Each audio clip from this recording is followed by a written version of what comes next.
बुखारी की रिवायत है, अल्लाह के नबी इरशाद फरमाते हैं कि कयामत इस हाल में आएगी, एक आदमी कपड़े की दुकान पर कपड़ा खरीदने के लिए गया होगा, दुकानदार से कपड़ा खरीदने के लिए दुकानदार से आदमी मोल भाव कर रहा होगा, और इन्होंने अभी कपड़ा खरीद करके अपने पेट में रखा भी नहीं होगा, कितने में कयामत आ जाएगी। एक आदमी अपने घर पर टंकी लगवाएगा, हौज लगवाएगा पानी पीने के लिए, वो टंकी अभी बनकर तैयार हुई होगी और उस आदमी ने अपनी टंकी से फायदा भी नहीं उठा पाएगा, कितने में कयामत आ जाएगी। एक आदमी अपनी गाय के पास, अपनी ऊँटनी के पास, अपनी बकरी के पास बर्तन लेकर के दूध धोने के लिए जाएगा, दूध धो करके बर्तन भरेगा और दूध पीने के लिए दूध का प्याला मुंह तक नहीं ले जा पाएगा, कितने में कयामत आ जाएगी। एक आदमी खाने के लिए प्लेट लेकर के बैठा होगा, खाने का लुक़मा अपने मुंह तक नहीं ले जा पाएगा, कितने में कयामत आ जाएगी। तो कयामत अचानक आएगी, किसी को पता नहीं चलेगा। The last day will come suddenly. अल्लाह तबारक व तआला कहता है यसअलूनका कअन्नका हफीयुन अन्हा।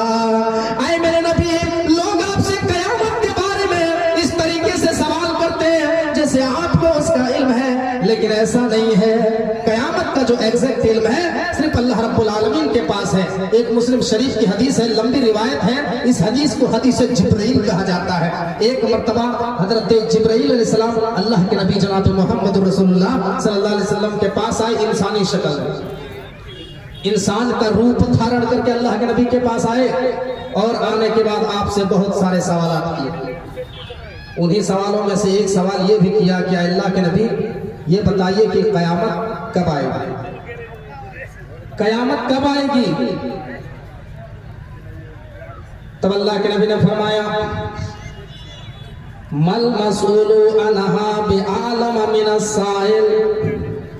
आए सवाल करने वाले, जिस चीज के मुतालिक सवाल किया जा रहा है वो सवाल करने वाले से ज्यादा नहीं जानता।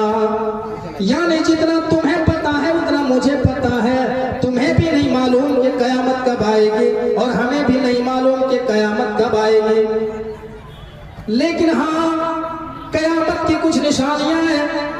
तब जिब्राइल ने कहा अल्लाह के नबी, अगर आप ये नहीं बता सकते हैं कि कयामत कब आएगी तो आप कम से कम ये बता दें कि कयामत की क्या क्या अलामतें हैं, कयामत की क्या क्या निशानियां। तो उस मौके पर अल्लाह के नबी ने 2-3 निशानियां बयान फरमाई। आपने फरमाया अंतलिदलमतु रब्बतहा। कयामत की एक बहुत बड़ी निशानी ये है कि लौंडी अपने मालिकन को जनेगी। लौंडी के पेट से जो बच्चा पैदा होगा, माँ के पेट से जो बच्चा पैदा होगा, वो बड़ा होकर के अपनी माँ की सेवा नहीं करेगा, अपनी माँ की खिदमत नहीं करेगा, बल्कि अपनी माँ से खिदमत कराएगा, बाप से खिदमत कराएगा। माँ के पेट से जो औलाद पैदा होगी वो अपनी माँ से गुलामी करवाएगी, नौकरी करवाएगी। इस हदीस के शरह करते हुए मुअर्रिखीन लिखते हैं कि इस हदीस का मतलब यह है कि कुर्ब क़यामत से पहले एक ऐसा दौर आ जाएगा, एक ऐसा जमाना आ जाएगा कि बहुत सारे लोगों के घरों में ऐसा होगा कि माँ के पेट से जो बच्चा पैदा होगा वो बड़ा होकर के अपने माँ बाप की इताअत नहीं करेगा, अपने माँ बाप की फर्माबरदारी नहीं करेगा, बल्कि अपने माँ बाप को सताएगा, अपने माँ बाप की नाफरमानी करेगा। और आज मेरे भाइयों, जिसकी पेशीदगी इमाम कायनात जनाब मोहम्मद रसूलुल्लाह सल्लल्लाहु अलैहि वसल्लम ने आज से 1450 साल पहले की थी, आज वो पेशीदगी, वो भविष्यवाणी आज के इस दौर में हमें देखने को मिलता है, हमें समाज में हमें देखने को मिलता है। आज एक घर की शिकायत नहीं है, आज एक घर का मामला नहीं है। बहुत सारे घरों में ये देखा गया कि बाप बेचारा समझाते समझाते थक गया, वालिदैन समझा समझा के थक गए, लेकिन माँ बाप की बात को लड़का नहीं मान रहा है। बच्चा शराब के अड्डों में जाता है, जिना के अड्डों में जाकर के जिना करता है, जाके वो जुआ खेलता है, एटीएम मारता है, उन तमाम जराइम का इर्तिकाब करता है जो अल्लाह के नबी सल्लल्लाहु अलैहि वसल्लम ने जिनको हराम करार दिया है। और बहुत सारे घरों में मैंने अपनी आंखों से देखा कि बाप बेटे के दरमियान हाथापाई की नौबत हुई, बाप बेटे के दरमियान लड़ाई हुई, लड़के ने अपने बाप को मारा, अपने माँ बाप को घर से धक्का दे करके निकाला। मेरे भाइयों, जब ऐसा माहौल तुम्हें देखने को मिल जाए, जब ऐसा जमाना आ जाए, तो समझ लेना ये कुर्ब क़यामत की एक अलामत है, ये क़यामत की निशानी है। अल्लाह के नबी फरमाते हैं कि अंतलिदलमतु रब्बतहा।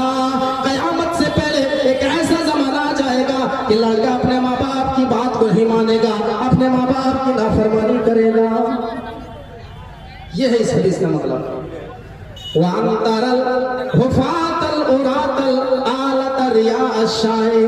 अल्लाह के नबी फरमाते हैं कि तुम देखोगे कि नंगे पैर नंगे बदन घूमने वाले, बकरी चराने वाले, जंगलों में रहने वाले आदिवासी लोग, जिनको न कपड़ा पहनने का सलीका है, न जूता चप्पल पहनने का सलीका है, वो बड़ी तरक्की कर लेंगे, वो बड़ी ऊंची ऊंची बिल्डिंग बनवा लेंगे। या तो तावलून फिल बुनियान, वो बड़ी ऊंची ऊंची महलों में जिंदगी बसर करेंगे। आज आप जिस गांव में हैं और आज से 20 साल पहले आप किसी गांव को देखिए और 20 साल बाद आज उस गांव को देखिए, कितनी तरक्की हुई, कितना डेवलपमेंट हुआ। लोग जो है बहुत तेजी के साथ जो है अमीर बनते चले जाएंगे। आप आज से 50 साल 80 साल पहले का अगर आप दुबई देखेंगे, गूगल में सर्च मार कर आप 100 साल पहले का दुबई देखेंगे तो 100 साल पहले का दुबई वो नहीं है जो आज है। 100 साल पहले के दुबई मेरे भाइयों, वहां सिर्फ रेगिस्तान ही रेगिस्तान, बालू ही बालू नजर आएगा, सिर्फ सब बकरियां चराने वाले। तो 100 साल बाद आज का दुबई देखिए कितनी तरक्की हुई। लोग वहां पूरी दुनिया के लोग जाते हैं कमाने के लिए, सैर व तफरीह करने के लिए जाते हैं, घूमने के लिए जाते हैं, बुर्ज खलीफा है कमाने के लिए जाते हैं, कितनी तरक्की हुई। और एक ऐसा जमाना भी आ जाएगा, अल्लाह के नबी सल्लल्लाहु अलैहि वसल्लम फरमाते हैं, कुर्बे क़यामत से पहले कैसा दौर आ जाएगा कि लोग इतने अमीर होंगे, इतने लोगों के पास माल और खजाना हो जाएगा कि लोग अपने सदका और खैरात को लेकर के मुस्तहिक लोगों को ढूंढेंगे, ज़कात लेकर के मुस्तहिक लोगों को तलाश करेंगे, लेकिन कोई लेने वाला ना होगा। सोना जमीन के ऊपर पड़ा होगा, चांदी जमीन के ऊपर पड़ी होगी, लेकिन कोई उठाने के लिए तैयार नहीं होगा। एक ऐसा जमाना आ जाएगा मेरे भाइयों। तो ये कुर्बे क़यामत की अल्लाह के नबी सल्लल्लाहु अलैहि वसल्लम ने निशानी बयान फरमाई। अब मेरे भाइयों, हमारे उलमाए किराम ने क़यामत की निशानियों को 2 हिस्सों में डिवाइड किया। एक को अलामते कुबरा बोलते हैं, दूसरी को अलामते सुगरा बोलते हैं। क़यामत की कुछ बड़ी निशानियां और क़यामत की कुछ छोटी निशानियां। क़यामत की जो 10 बड़ी बड़ी निशानियां हैं वो अल्लाह के नबी सल्लल्लाहु अलैहि वसल्लम ने बयान फरमाई कि ये जो 10 निशानियां हैं ये क़यामत के बिल्कुल लास्ट में जाहिर होंगी, इसके बाद सीधे क़यामत आएगी। मुस्लिम शरीफ की रिवायत है, हजरत हुज़ैफा बिन असद के फारी रज़ी अल्लाह ताला अन्हु इस हदीस के रावी हैं। वो फरमाते हैं कि अल्लाह के नबी सल्लल्लाहु अलैहि वसल्लम ने इरशाद फरमाया, हजरत हुज़ैफा बिन असद के फारी फरमाते हैं कि हम सहाबाए कराम एक मर्तबा हम लोगों के दरमियान हम लोग बातचीत कर रहे थे, डिबेट कर रहे थे, किसी के ऊपर चर्चा कर रहे थे। इतने में अल्लाह के नबी जनाब मोहम्मद रसूलुल्लाह सल्लल्लाहु अलैहि वसल्लम का गुजर हमारे पास से होता है। अल्लाह के नबी सहाबाए कराम के दरमियान से गुजरते हैं। आपने देखा कि सहाबाए कराम बात कर रहे हैं, आपस में चर्चा कर रहे हैं। आपने पूछा, मा तज़क्करून, आए मेरे सहाबा, तुम लोग किस चीज के बारे में डिबेट कर रहे हो, तुम लोग किस चीज के बारे में गुफ्तगू कर रहे हो? सहाबाए कराम ने जवाब दिया, आए मेरे नबी, हम ये चर्चा कर रहे हैं कि कयामत कब आएगी, कयामत कब आएगी। गौर करो मेरे भाइयों, सहाबाए कराम क्या चर्चा कर रहे हैं आपस में? कयामत के बारे में, आखिरत के बारे में कि कयामत कब आएगी। हम जहां 10 लोग होटलों में जमा हो गए, किसी गुमटी के पास, किसी दुकान में, मजलिसों में जमा होते हैं, तो हम क्या चर्चा करते हैं कि फला की बहू ऐसी है, फला की लड़की ऐसी है, फला आदमी ये करता है, फला आदमी वो करता है। हम दुनिया की लानो तान की बात करते हैं, गीबत बुराई करते हैं, राजनीतिक के बारे में बातें करते हैं, क्रिकेट के बारे में बातें करते हैं। हम कभी जन्नत के बारे में बातें नहीं करते हैं, कभी आखिरत के बारे में चर्चा नहीं करते हैं, कभी कब्र के बारे में चर्चा नहीं करते हैं। मेरे भाइयों, वो सहाबाए कराम जिनको अल्लाह के नबी जनाब मोहम्मद रसूलुल्लाह सल्लल्लाहु अलैहि वसल्लम ने इसी दुनिया में 3-3, 4-4 सर्टिफिकेट दे दिए बाकायदा जन्नती होने के लिए, और आपने नाम ले लेकर के फरमा दिया, आए अबू बकर तुम जन्नती हो, आए उमर तुम जन्नती, आए उस्मान तुम जन्नती हो, आए अली तुम जन्नती हो, आए अब्दुर्रहमान इब्न औफ तुम जन्नती हो, आए अबू उबैदा इब्न जर्राह तुम जन्नती हो। आपने बहुत सारे सहाबाए कराम का नाम ले लेकर के आपने इसी दुनिया में जन्नत में जाने की बशारत सुनाई। मेरे भाइयों, वो सहाबाए कराम आपस में ये चर्चा कर रहे हैं, अय अल्लाह के नबी, हम ये डिबेट कर रहे हैं कि कयामत कब आएगी, कयामत कब आएगी। तब अल्लाह के नबी ने फरमाया,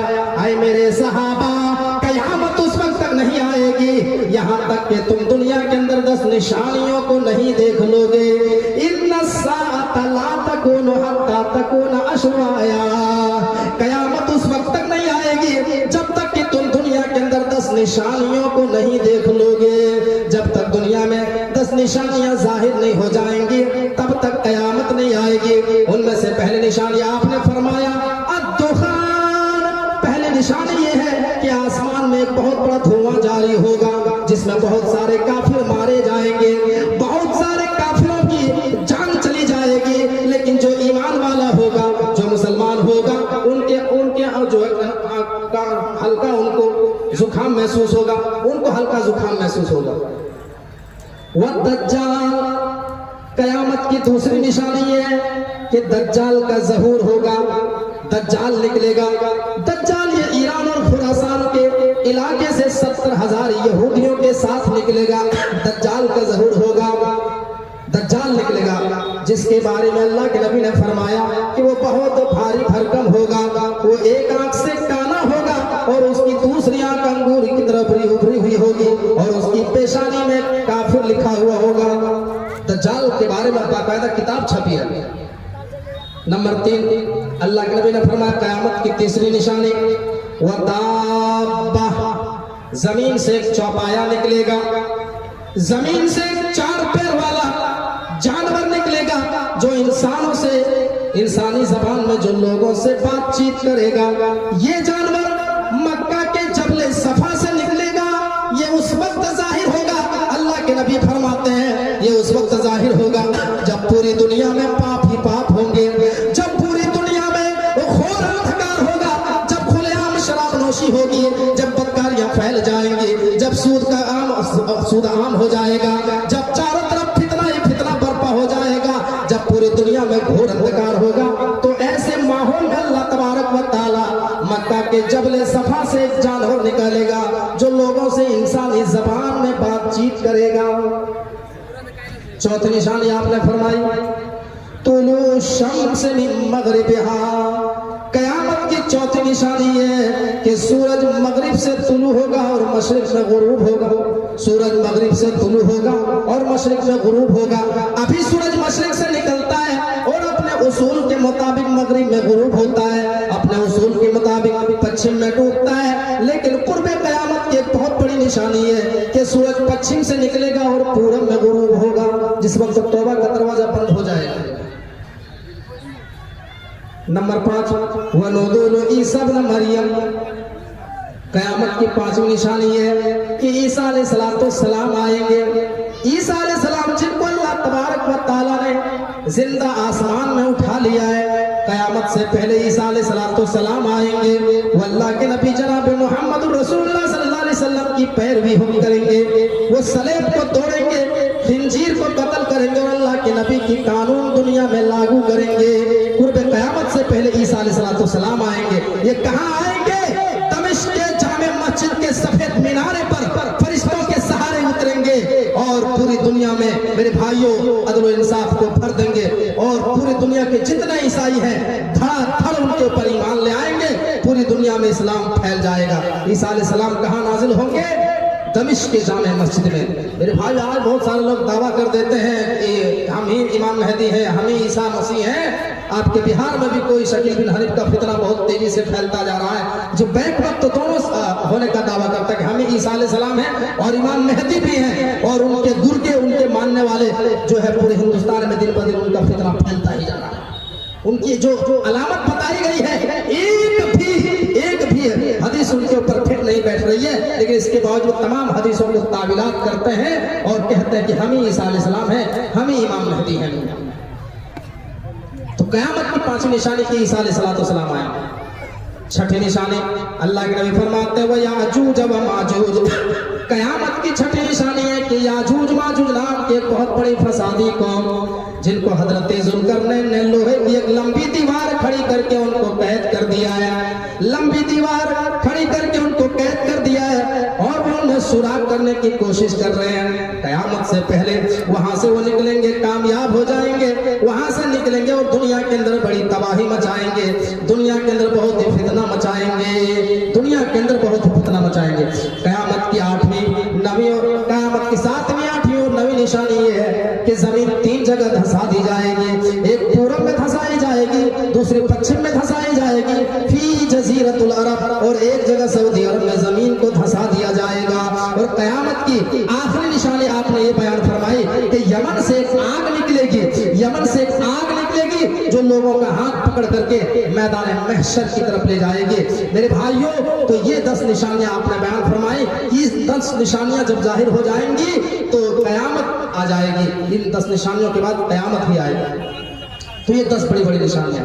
अब मैं कयामत की कुछ छोटी निशानियों को बयान करता हूँ जिनकी पेशेन गोई अल्लाह के नबी ने की थी और आज के इस दौर में मेरे भाइयों हमारे समाज और सोसाइटी में पूरी हो रही है।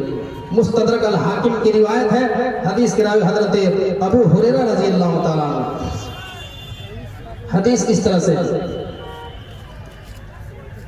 सयुसीबु उम्मती दाउल उम्मी फ़क़ालू या रसूल अल्लाह वमा दाउल उम्मी क़ाल अल शुरू वल बतरू वत्तकातुरू वत्तनाफुसु फ़िद दुनिया वत्तबागुज़ु वत्तहासुदु हत्ता यकुनल बग़यु। अल्लाह के नबी फरमाते हैं कि मेरी उम्मत के लोग अनकरीब दाउल उम्म में मुब्तला होगी, मेरी उम्मत के लोग अनकरीब दाउल उम्म में मुब्तला होगी। सहाबाए कराम ने सवाल किया, वमा दाउल उम्मी, अल्लाह के रसूल दाउल उम्म क्या है? दाउल उम्म किस चीज का नाम है? आपने फरमाया फख्र तकब्बुर करना, आप अपने आप को बड़ा तसव्वुर करना, दूसरे को हकीर समझना, फख्र तकब्बुर करना और दुनिया के मामले में एक दूसरे से आगे बढ़ने की कोशिश करना, ज्यादा से ज्यादा माल हासिल करने की कोशिश करना, दुनिया के मामले में एक दूसरे से कंपटीशन करना, आपस में एक दूसरे से बुग़्ज़ रखना और हसद इस कदर करना कि नौबत जुल्म तक जा पहुंचे। मेरे भाइयों, ये पेशीन गोई अल्लाह के नबी ने की और मैं समझता हूँ कि जिसकी पेशीन गोई, जिन बीमारियों की पेशीन गोई इमाम कायनात जनाब मोहम्मद रसूलुल्लाह सल्लल्लाहु अलैहि वसल्लम ने आज से 1450 साल पहले की थी, वो तमाम बुराइयां आज हमारे मुआशरे के अंदर पाई जा रही है। मेरे भाइयों, अल्लाह तबारक व तआला ने अगर किसी को माल की फरमानी दी, किसी को रिज़्क़ की फरमानी दी, मेरे भाइयों, तो उसके दुनिया के अंदर उसके चलने का अंदाज तब्दील हो जाता है, गुफ्तगू करने का अंदाज बदल जाता है। वो अल्लाह की जमीन में अकड़ करके चलते हैं, वो दुनिया में जो है अपने आप को बहुत बड़ा तसव्वुर करता है, अपने से दूसरे लोगों को हकीर समझता है और ये कहता है कि हम बहुत बड़े ओहदे पर फाइज हैं, हम इतने बड़े एजुकेटेड हैं, हम जो है इतने बड़े डॉक्टर हैं, हम इंजीनियर हैं और हमारा पड़ोस का आदमी हमारे मेयार का नहीं है, इसके बगल में हम नहीं बैठ सकते हैं, इसके साथ बैठ करके अगर हम होटल में चाय पिएंगे तो हमारी वैल्यू कम हो जाएगा, हमारी अहमियत घट जाएगी। मेरे भाइयों, जरा गौर कीजिए, अल्लाह की जमीन पे जो लोग अहंकार करते हैं, अल्लाह की जमीन में जो लोग अकड़ करके चलते हैं, उनको समझ लेना चाहिए कि इस दुनिया में अल्लाह तबारक व तआला ने एक से एक आदमी को पैदा किया जो दुनिया के अंदर अहंकार करते थे, जो दुनिया के अंदर तकब्बुर किया करते थे। फिर जो अपने आप को इतना बड़ा अहंकार समझते थे कि वो अपने आप को अना और रब्बुकुमुल आला कहा करता था कि मैं लोगों का रब हूँ, मैं तो लोगों का खुदा हूँ। कारून भी कहा करता था कि ये दौलत जो है अपने टैलेंट से हमने कमाई है, लेकिन जब अल्लाह की ताला की तरफ से पकड़ आई तो कारून के खजाने को अल्लाह ताला ने जमीन में धंसा करके रख दिया। फिरौन जो अपने आप को खुदा होने का दावा करता था, उनको नील दरिया में गर्क कर दिया और उसको निशाने इबरत बना करके रख दिया। तो अल्लाह की जमीन में मेरे भाइयों अकड़ नहीं दिखानी चाहिए। ये आज हमारे समाज में हो रहा है तो ये कुर्बे क़यामत की एक छोटी निशानी है। हजरत लुकमान, आप जानते हैं हजरत लुकमान के बारे में आपने सुना होगा। हजरत लुकमान एक बहुत बड़े हकीम गुजरे हैं जिसका वाक़या अल्लाह तबारक व तआला ने कुरान मजीद के अंदर बयान किया है। हजरत लुकमान अपने बेटे को नसीहत कर रहे हैं, अपने बेटे को समझा रहे हैं, अपने बेटे को समझाते हुए कहते हैं, वला तुसाइर खल्क़का लिन्नास वला तमशी फिल अर्दि मरहा इन्नल्लाहा ला युहिब्बु कुल्ला मुख्तालिन फखूर। ये कौन कह रहे हैं? हजरत लुकमान कह रहे हैं। किससे कह रहे हैं? अपने बेटे से कह रहे हैं, ओ मेरे प्यारे बेटे, जब तुम सड़कों पे चलो, जब तुम अल्लाह की जमीन पर चलो तो अपने आप को बड़ा तसव्वुर करते हुए और दूसरे को हकीर समझते हुए लोगों से गाल फुला करके न चलना, लोगों से गाल फुला करके न चलना। इन्नल्लाह ला युहिब्बु कुल्ला मुख्तालिन फखूर, बेशक अल्लाह तबारक व तआला घमंड करने वालों को पसंद नहीं करता है। अल्लाह ताला तकब्बुर करने वालों को पसंद नहीं करता है। वक़्सिद फी मशीका, और जब तुम अल्लाह की जमीन के ऊपर चलो तो तुम्हारे चलने में नरमी होनी चाहिए, तुम्हारे चलने में नरम चाल होनी चाहिए। वग़ज़ुज़ मिन सौतिका, और तुम्हारी आवाज नीची होनी चाहिए, पस्त होनी चाहिए। तुम्हारी आवाज जो है फकर के साथ ऊंची नहीं होनी चाहिए, तुम्हारी आवाज नरमी होनी चाहिए। आज लोग जो है बड़े ओहदे पर फाइज हो जाते हैं तो वो किस तरीके से अल्लाह की जमीन में रोड में मेरे भाइयों अब सीना तान के चलता है कि हम तो हम हैं, हमसे बड़ा कौन है, उसके चलने का मैं 30 मार ये कर दूंगा, मैं वो कर दूंगा। ये लोग अपने अंदर अनानियत लोगों के अंदर पैदा होता है, अहंकार पैदा होता है और लोगों के अंदर ये ख्याल होता है कि हम कुछ हैं। अरे तुम कुछ भी नहीं हो, हकीर पानी से पैदा हुए अल्लाह की एक मखलूक हो, इसके अलावा कुछ नहीं। तो ये कुर्बे क़यामत की एक अलामत है। और अल्लाह के नबी ने फरमाया कि हसद इस कदर फैल जाएगी, नौबत जुल्म तक जा पहुंचेगा। आज मेरे भाइयों हर विभाग में, हर शोबे में मेरे भाइयों लोग एक दूसरे की टांग खींच रहे हैं। अगर हम कोई कारोबार कर रहे हैं तो हमारा पड़ोस का आदमी देखता है कि इसकी जो 2 दुकानें बहुत ये कमा रहा है, ये बहुत तरक्की कर रहा है, अब इसके कारोबार को किस तरीके से चौपट किया जाए, इसके कस्टमर को किस तरीके से तोड़ा जाए, इसको किस तरीके से बर्बाद किया जाए। मेरे भाइयों ये समाज में देखा जाता है कि इसको किस तरीके से बर्बाद किया जाए। और हर शोबे में, हर विभाग में आज एक दूसरे की लोग टांग खींच रहे हैं कि हमसे आगे ना निकल जाए। मेरे भाइयों जब ये दौर आ जाए तो समझ लेना ये कुर्बे क़यामत की एक अलामत है। आज अगर मैं कहूँ तो गलत नहीं होगा, 100 में 95% लोग हसद की बीमारी में मुब्तला है। 100 में 95% से 98% लोग हसद की बीमारी में गिरफ्तार है। सब एक दूसरे की टांग खींच रहे हैं कि हम सबसे बड़े हैं, हमसे आगे कोई ना जा पाए, हम बड़े हैं, हम बड़े हैं। मेरे भाइयों आज सब लोग एक दूसरे की टांग खींचते हुए नजर आते हैं। ये कुर्बे क़यामत की अलामत है। क़यामत की एक छोटी निशानी अल्लाह के नबी ने फरमाया, ला तक़ूमु स्साअतु हत्ता यतबाहन नासु फिल मसाजिद। अबू दाऊद की रिवायत है, अल्लाह के नबी फरमाते हैं क़यामत उस वक्त तक कायम नहीं होगी यहाँ तक कि लोग मसाजिद बनाने में एक दूसरे से कंपटीशन करेंगे। हालांकि उसमें नमाजियों की तादाद कलील होगी, नमाजियों की तादाद कम होगी, लेकिन मसाजिद बनाने में एक दूसरे से कंपटीशन करेंगे। आज हर गांव में, आज हर कस्बे में 3-3, 4-4, 5-5 मस्जिदें मौजूद हैं मेरे भाइयों, लेकिन उसको आबाद करने वाले चंद गिने चुने लोग हैं, चंद गिने चुने लोग हैं जो मस्जिदों को आबाद कर रहे हैं, जिनकी दाढ़ियां सफेद हो चुकी है, जिनके बाल सफेद हो चुके हैं, वही साहब मस्जिदों को आबाद कर रहे हैं। और हमारे नौजवानों का बड़ा तबका दुनिया की रंगीनियों में मस्त है। मेरे भाइयों रमजान का महीना आ रहा है, रमजान का एक चांद दिखता है मस्जिदें फुल हो जाती है, दूसरी चांद दिखता है मस्जिदें वीरान हो जाती है। ये कौन से ईमान वाले की अलामत है, ये कौन से ईमान वाले की निशानी है। ईमान वाले तो हैं जो नमाज को मेरे भाइयों पाबंदी के साथ अदा करते हैं, अपनी जिंदगी का मकसद समझते हैं। वमा खलक़तुल जिन्ना वल इंसा इल्ला लियअबुदून। हमने जिन्नों और इंसानों को महज अपनी इबादत के लिए दुनिया में पैदा किया है। हमने जिन्नों को और इंसानों को दुनिया में क्यों पैदा किया? ताकि वो मेरी परस्तिश करे, मेरी इबादत करे। मेरे भाइयों तो मस्जिदें जो है हर कस्बे के अंदर, हर गांव के अंदर है, लेकिन उसको आबाद करने वाले बहुत ही कलील में है। इसलिए अल्लामा इकबाल ने कभी कहा था कि मस्जिद तो बना दी शमफर में, ईमान की हरारत वालों ने, मन अपना पुराना पापी है बरसों में नमाजी बन न सका। आज मस्जिदों की कमी नहीं है, लेकिन आबाद करने वाले लोग नहीं है। और जब गवर्नमेंट की तरफ से ऐलान निकलता है कि अभी मस्जिद में जो है लोग जमा नहीं हो सकते हैं, बीमारी फैल गई है, तब लोग नमाज पढ़ने के लिए बेताब हो जाते हैं। और जब कोई पाबंदी नहीं है, तब जो है इंसान सरकशी करता है और वो जुमा की नमाज मुश्किल से पढ़ लेता है। 5 टाइम की नमाज तो दूर की बात मेरे भाइयों, जुमा की नमाज मुश्किल से पढ़ता है। तो ये कुर्बे क़यामत की एक अलामत है। कुर्बे क़यामत की एक छोटी निशानी बुखारी की रिवायत है, अन अबी हुरैरा रज़ियल्लाहु ताला अन्हु क़ाल रसूलुल्लाह सल्लल्लाहु अलैहि वसल्लम ला यातियन्ना अलन-नासि ज़मानुन ला युबालिल मर'ु बिमा ख़दल माल अमिनल हलाल या मिन हराम। अल्लाह के नबी फरमाते हैं कि क़यामत से पहले एक ऐसा जमाना आएगा कि लोग हलाल और हराम में तमीज नहीं करेंगे। लोग जो माल कमाएंगे उसमें फर्क नहीं करेंगे हम माल कैसे कमा रहे हैं।